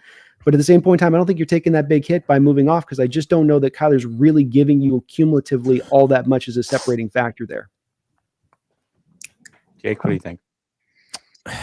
Man, if it's tough, because I do like Kyler, and I've talked to players in the league that are really high on Kyler, and they think that he's got this ability that is special. And it's weird because, from Mike's perspective, I get it, because you're basically saying if they don't make the playoffs, we got to have a conversation. And I think that's definitely fair. And I think kind of looking at his deal, you're going to eat probably a decent chunk, but next year, you could trade him away and save $35 million in cap, pre-June 1st. This isn't anybody that wants Kyler gone this year needs to understand how things work, because that's not possible. But 2026, you could look at potentially trading him. If I'll say this, if the Cardinals don't make the playoffs, I'd probably sign off on trading Kyler Murray away. I would, but I think it's playoffs or bust. I think if they do make the playoffs, I wouldn't be so quick to just be like, oh, they made the playoffs, but they didn't win a playoff game. Right. Get rid of Kyler Murray. I wouldn't say that, because I also want to see how he grows alongside Marvin Harrison Jr., right? And Trey McBride, who's only getting better. But that's kind of the thing, though. I think for a little bit there, you have some comfortability, some breathing room if you're Kyler, but this feels like the end of the road.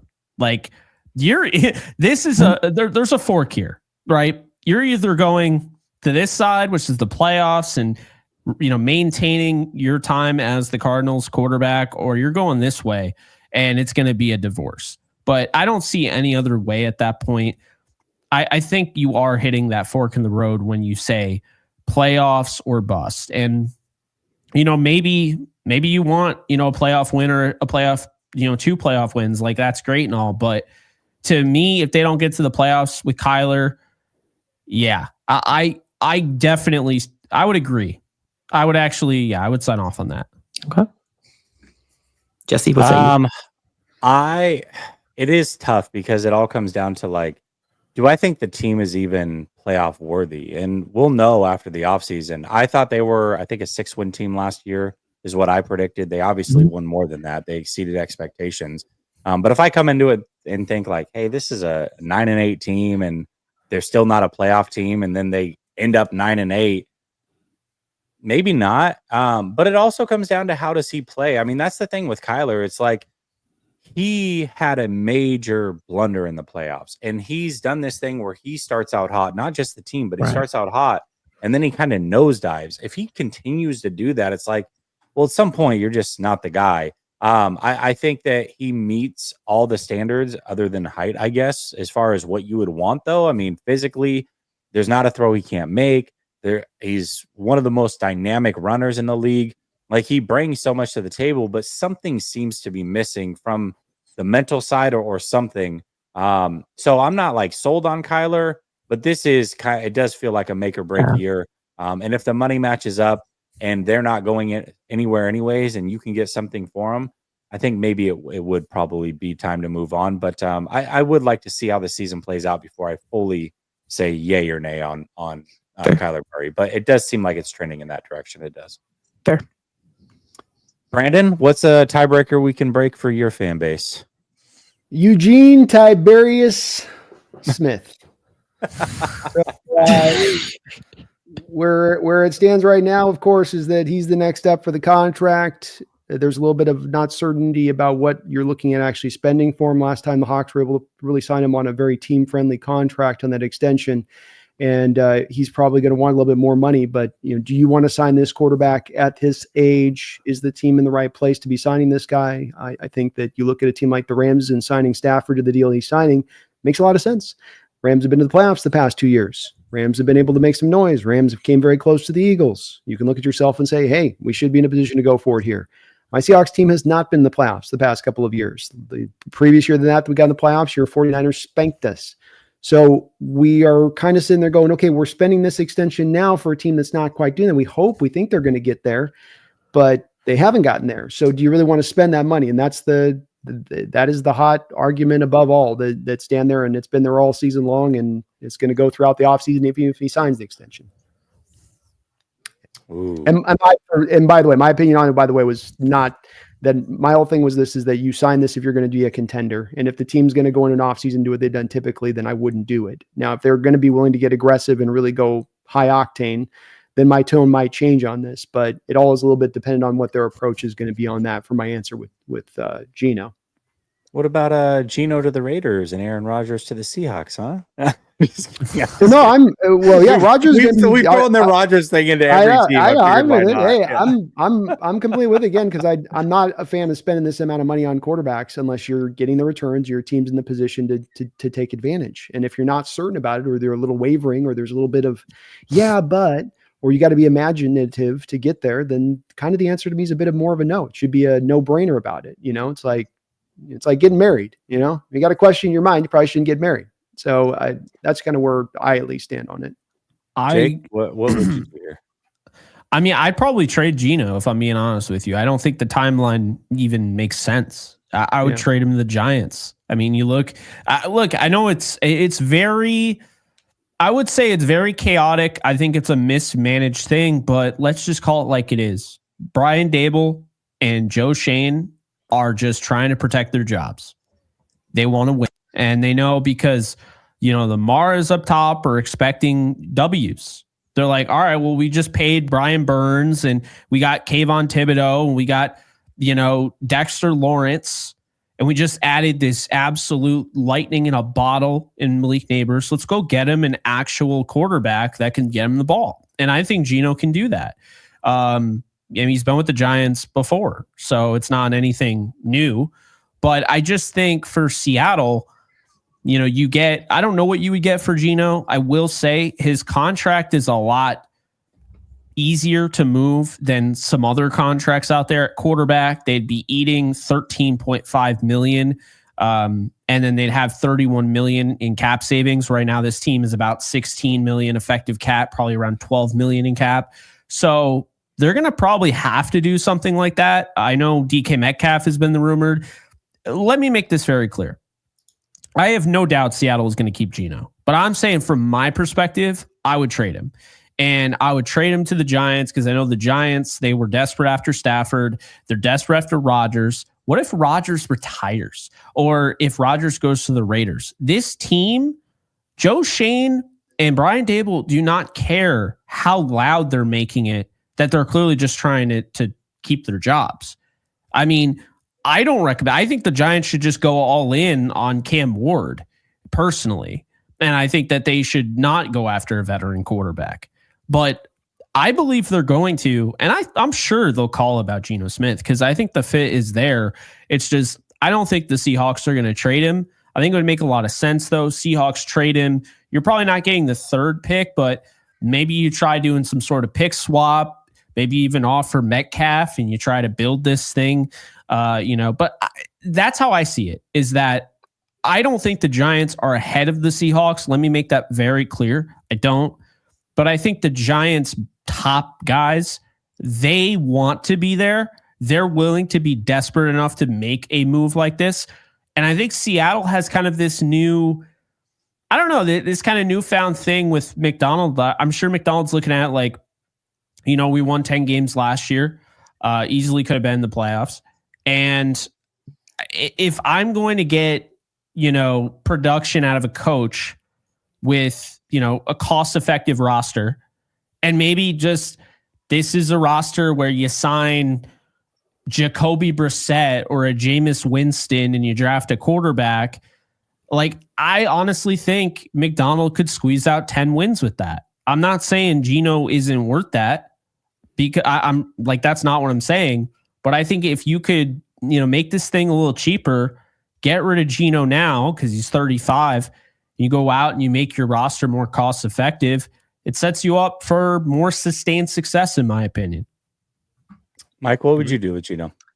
It's so fascinating. I'm looking at his contract as well, and he has, and I know I've given him a lot of crap, but he's done pretty darn good job in terms of being a really good bridge quarterback for the Seattle Seahawks to keep them relevant, right? I mean, they're always up there when it comes down to towards the end of the season, 2 or 3 freaking games. You're talking about playoffs. You're like, what the hell's going on? You're supposed to be rebuilding. I wouldn't. If I was the Seattle Seahawks, I wouldn't. But like, you got to really treat this the right way, because you got to ask the questions to yourself. Like, would he play in 2025, or is he looking for that extension? Would he sit out? Like, I honestly thought that the plan for the QB for the Seattle Seahawks should have been in place, at least try to find something starting last year. But they didn't do that. I mean, obviously they have Sam Howell as the backup QB, which let's call it, because he had some little flashes here and there, but he's not going to be a franchise quarterback for anybody. A backup quarterback probably at best. But Geno Smith has, deserved some sort of extension how he's playing. Maybe not to the Seattle Seahawks because of the way that this is going for them. It doesn't make sense to extend him. Like, in terms of what you got going on, it does not make sense to extend him, at least to me.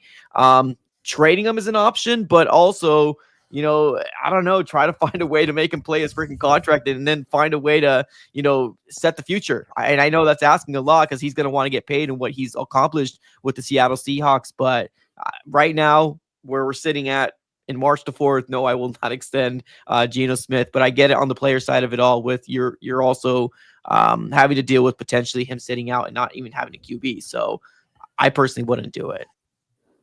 Yeah, I mean, I agree. You know where I stand on Geno Smith. But, what's interesting about Geno, and I do want to give him his credit in the sense that I was watching when he went down week 16. I forget what week. He got injured, and he'd missed like the second half of the game, essentially, and then Hal had to come in, and it looked disastrous. The way that his teammates rallied around him and the concern they had was like, they really do love Geno. Yeah. Like, Geno's won that locker room over. And so this is a tough situation that they are in, especially Mike McDonald, who's in year 2, and he's trying to win the locker room over himself. I don't know that he has enough cachet to not extend Geno without losing the locker room. And that's an interesting thing right there. I mean, personally, I look at it and just for, like, if it's Madden, I'm also trading Geno. I'll sign Kirk Cousins cheap for a year. I'll draft a quarterback and develop them, and we'll figure it out. But these are humans, and this is a team that does like Geno Smith. Yeah. By no means do I think Geno Smith is that guy. I personally wouldn't do it. But being a second-year coach who's trying to win over the locker room, I don't know if he can afford to move on from Geno Smith or piss him off without risking losing the locker room, and then all of a sudden he's gone in 2 years because that's the locker room never took onto him. So I don't know, man. That's a really, really tough situation that you guys are in. It ain't easy, man. It's definitely a bit of a pickle on that, and all really good points on your guys' part. I just think it does come down to where you got to know where your team's at and where it's really prepared to go. And when you're a contender, as I've said on this many times, you're a contender coming into the year. There are some surprises, but most of these teams, we know who the contenders are coming into it. And as I look at my team right now, I'm not certain. They could become it, but I'm not anywhere close to being certain unless there's some really major moves made on top of just signing in-house guys. Absolutely. Jake, what's a tiebreaker we can break for your fan base? Man, I think there's a bunch, but let's just do this. Kyren Williams. Okay. You guys have probably seen it on Twitter. Rams fans, Kyren Williams is probably the most polarizing Ram because you either love him or you hate him. And I mean, I love the guy because I think he's incredibly intelligent, good for the offense. May not be like the biggest threat as a pass catcher out of the backfield, but Stafford hasn't exactly been great with those screen passes. But he's such a good pass protector. He's a leader. He is pretty much a guaranteed first down on those short yardage situations. He's got over 30 touchdowns the last 2 years, 2 straight 1,000-yard seasons. But Rams fans are so tired of his fumbles. They've pinned the loss on the loss to the Eagles. They have pinned that entirely on him because he fumbled in that game. And I think that's really, it's not just the fumbles though. It's the lack of explosives, right? He doesn't have that home run hitting speed. And this was, we knew about this. He didn't have the best 40 time at the combine, although he did improve at the pro day, running a 4.54. But I just don't feel like Rams fans quite understand the type of player this is. You're not getting Saquon Barkley, okay? So it's not like you can just get rid of him and get Saquon Barkley. But yeah, I'll tell you right now, Kyren Williams right now is $5.4 million against the cap because of the boost that they have, the final year, whatever. So $5.4 million against the cap, 2-time 1,000-yard rusher. Sean McVay loves him. He understands the offense and all that. And Rams fans want to not only draft somebody in the first round, like a Travian Williams or whatever, or Henderson, not only draft somebody, but they want to get rid of Kyren Williams. And I guess I just don't understand it because, their argument is that anybody can run for over 1,000 yards in this offense, which I'm not saying there aren't others that could, but I think there's so much of a focus on the long speed that people are missing what he brings to the table as a pass protector, as the short yardage guy, as a guy that has a nose for the end zone. Because they hear all the time, well, he's a goal line merchant. It's like, okay, well, you right there who's telling me that, you're the one that told me that Cam Akers was special. And I kept telling you he's not even a goal line merchant because he would fumble at the goal line. That is what I don't like about, the running back dialogue that people have. Goal line merchant isn't a bad thing. Having a nose for the end zone is a skill. Look at how many guys can't finish, when you need to, 1 yard away and they run backwards or whatever. That's a skill. So guys, yes, right now, Rams fans, one half of them is like, Kyren's great. They're trying to extend him like they should. And the other side wants to get rid of him. So I guess what I would ask you is, would you keep Kyren Williams and extend him? Because we're not even going to entertain the idea of getting rid of him. That's just dumb. Yeah. But would you keep him and extend him beyond this year, regardless of if you would draft a running back or not? You're extending him. Or you are moving on from him, you're drafting a running back, and this is his last year in LA. Where are you on that? Ooh. Mike, what are your thoughts on this one? I think I know the fumbles hurt. I really do, but he's a good player, man. And I know that's probably coming from a, outside guy, and I don't have the emotional feelings to, feeling a specific type of way with specific games. So that might be what it is. I'm taking that out of it all.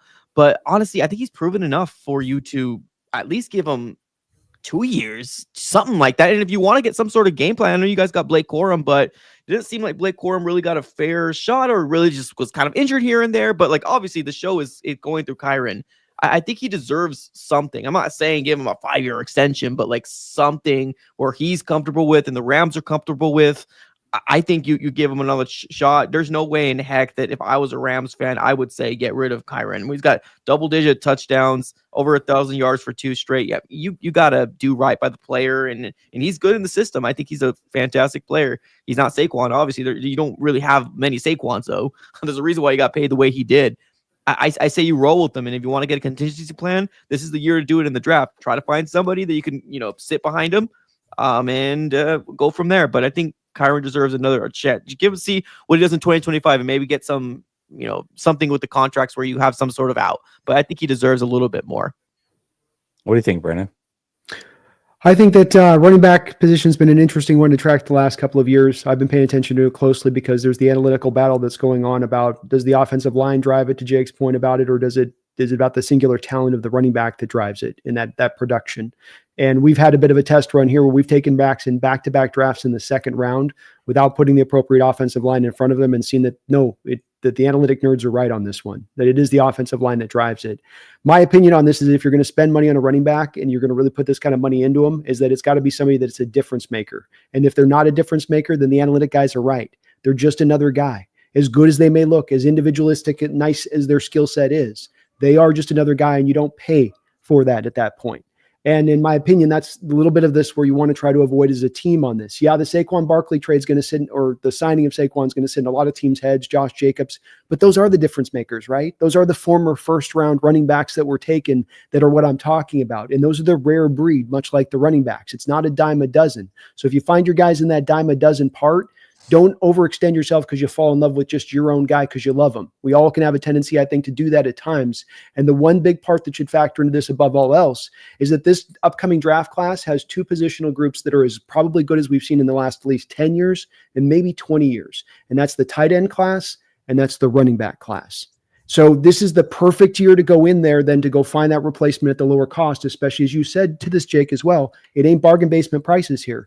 You're giving him like top 17 money at the running back position. Like he's making, even if not an extension, he's still making kind of legit money at that point. You can afford it. It's not going to break your bank. But to me, I'm going to get kind of hard-lined on this to saying, no, I don't think you spend money on running backs. You can draft them high. You can do that type of stuff, but I don't even think that's necessary per se because they're so deep. There's so many of them coming out every year. But don't save your money. Spend your money elsewhere smartly. Oh, man. This one's tough because I really respect Kyren Williams. I mean, what's crazy to me is because if you from the outside looking in, just look at the box score, there's nothing that's going to impress you. But when you watch him play, like week 3 against the 49ers, watching him, I felt like he rushed for 200 yards that game. It was so unstoppable. And then you look up and it's like he averaged 3.8 yards a carry and had 80-something yards. How is that possible? Like you couldn't stop him. And then he just gets in the end zone all the time, every week. He's, to your point, he's a great pass blocker. I don't know how many times I watch him pick up a free blitzer. He knows exactly what he's doing. Gosh, I don't know. He does fumble a lot. I'm going to lean towards Brandon on this one just because it is a running back heavy draft. But if I could get him on like a 3-year, $24 million extension, I think I would be comfortable with that too. So I don't know that I'm helping the fan base. I'm split too, man. Yeah, that's tough. No, I get that. I mean, I also will say I made it way more digestible by saying extension or no extension. Because I mean, really what the fan base is arguing is I'm not getting rid of him right now. I'm not getting rid of him. Yeah, I'm not it's getting rid insane. of him. That's not happening. That's an easy no. Would you draft? I'll ask you guys this: would you draft a running back in the first 3 rounds this year to get ready to replace Kyren? Or would you do like what I want to do is get a guy like Jaden Blue who adds just an extra, dynamic that they don't have in that running back room, and you don't have to spend a top 3 round pick. Can't you do both? Is what I mean, you don't have to, I agree with you guys. You don't have to get rid of him necessarily this year. Some of it depends on how much he's going to drive to want a new contract. Back-to-back 1,000-yard seasons, he probably feels like he's due to be paid. That may be something that comes up in this too, right? Jake, you'll have some information on this, I'm sure, but that may be a part of this process to include too, if you can get him to play on that final year of that deal. But this running back class, when I say, I'm not overstating, there's many people that have said it is good in 20 years, and it's not just at the top heavy, it's in the depth, like a guy you mentioned in Jaden Blue that you're going to be able to get him probably like the 5th round. But you can get a guy in the 3rd round that's going to be maybe a sub-high 2nd round talent, a talent equivalent to Kyren Williams at a very cheap cost on a 4-year club control deal of rookie contract at that point, in addition to Corum, in addition to the next guy, and you make it more of the rotation type situation of rolling through there, which if you don't, that's to me, if I don't have the Saquon or the real difference maker guy, then I go to more of the triumphant in how I want to roll it out. Interesting. I will say I don't love the performance escalator. I like it for the player. but I feel like it's already like you kind of get screwed if you draft well, because then you don't get a 5th-year option unless they're first-round picks. So once again, screwed. But then also there's no soft cap. So you can't go over the salary cap to pay your own guys.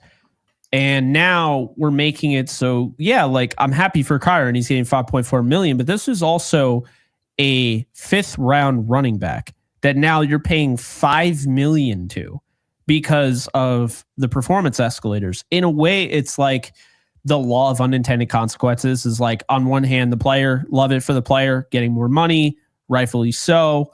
But on the other hand, it's like, well, how much value are you really getting from drafting players and finding them in day 3 anymore?